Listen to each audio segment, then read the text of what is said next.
এখানে একটু বসা যাবে? মানে আর কোনো টেবিল খালি নেই। বসুন না, আমি কি পুরো টেবিলটা কিনে রেখেছি? একটা চেয়ারে বসেছি শুধু। Thank you. এই মামা এদিকে আসুন তো।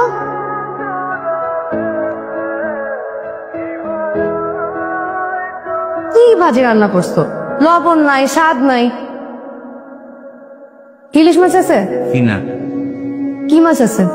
কই মাছ, তেলাপিয়া, রুই মাছ। কই মাছ কত এক পিস? 120 টাকা। কি এক পিস কই মাছ 120 টাকা? জি। খাইলাম না তোমার কই মাছ, যাও, লাগবে না।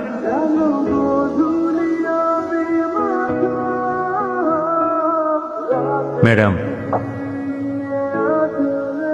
ম্যাডাম আপনি রেগুলার কাস্টমার, এই কারণে দিলাম। 50 টাকা দিয়েন।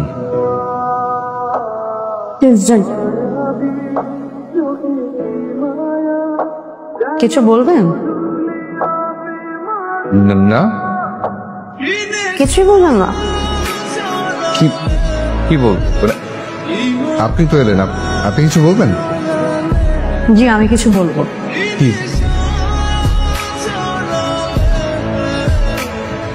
এই নিন আপনার 70 টাকা। কিসের টাকা? কই মাছের টাকা। কি মাছের টাকা? আপনার মুন্ডু মাছের মাথা।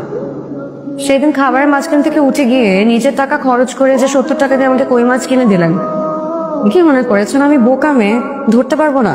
কি অদ্ভুত, টাকা কেন দিতে হবে?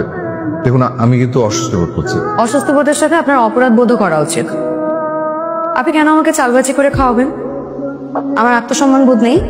যেভাবে ভাববেন না। আচ্ছা, টাকা দিতে হবে না, আপনি ওই 70 টাকার আমাকে কিছু একটা খাইয়ে দেন।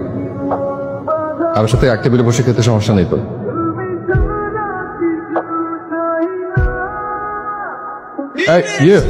মামা,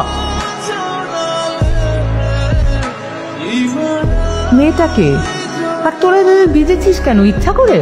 ইচ্ছে করে কেন দিতে যাবো? হঠাৎ বৃষ্টি? মোটেও না, ইচ্ছে করেই ঢুকেছি। উনি তো জোর করলো বৃষ্টিতে দেওয়ার জন্য। আপা শোনো, ওই যে তোর একটা জামাটা আমার কিছু দেয়, একটা 3 পিস থাকে, ঠান্ডা লেগে যাবে, পুরো ভিজা। আরে আমার যেমন লাগবে নাকি? ও কত শুকনো আর আমি কত মোটা। তোর আর কিছু ভাবতে হবে না, যেটা বলছি ওটা একটু কর না। আসো, আমার দুজনকে ভালোবাসে, আমরা ঠিক করেছি আমরা বিয়ে করবো।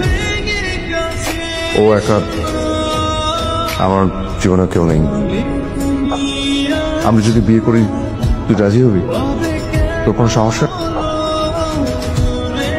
আমাদের যেহেতু চিঠি ছাড়া আর কোনো মাধ্যমে যোগাযোগ হবে না, তাই আপনি আমার জায়গায় শিল্পী কল্পনা করুন। যদি আপনার সামান্য ভালো লাগে, লাগুক না। আশফাক সাহেব, নিজেকে ভালোবাসতে শিখুন। এই মূল্যবান জীবনটা কিন্তু অন্যের জন্য না, নিজের জন্য।